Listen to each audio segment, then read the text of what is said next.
এবং 3 বছরে 305 বার আপনারা 2 বছরে নিতে পারেন। আমার সঙ্গে আমাদের এখানে সেপারেট একটা ডিসকাশন আছে, সেখানে একজনের ভাষণ কারণ মাইক তো থাকবেই মানে।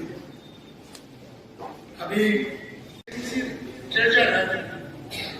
আমাকে একটা দায়িত্ব দিয়েছে, কয়েকটা আগে পাঠাও, এরপরে আরো দিব। এটা হলো 1 বছরের জন্য 2 বছরের আমি দায়িত্ব দিচ্ছি। উনি আসবেন, আপনারা এটা কালেক্ট করে দেয়া করে কন্ট্রিবিউট করবেন।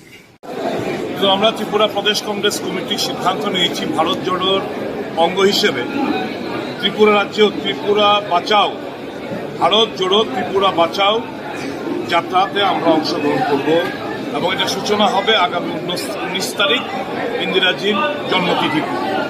এই সংক্রান্ত প্রস্তুতি নেওয়ার জন্য আজকে এখানে মিলিত। মূলত এটা কি বলা যেতে পারে 2023-এর নির্বাচনী মানে প্রচার? হ্যাঁ, 2000 নির্বাচনের প্রচার করবো না আমরা।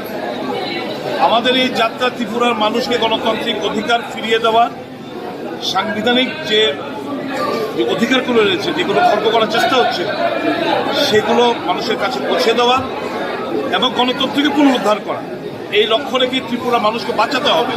এই ত্রিপুরা বাঁচাও অভিযান নিয়ে আমরা নামছি। কোন কোন বিষয়গুলো তুলে ধরবেন মানুষের কাছে, যেহেতু মানুষের কাছে যাচ্ছে? বিভাজনের রাজনীতি বন্ধ করো, ভারতবর্ষের অর্থনীতি পর্যদস্ত হয়ে গেছে এদের আমলে,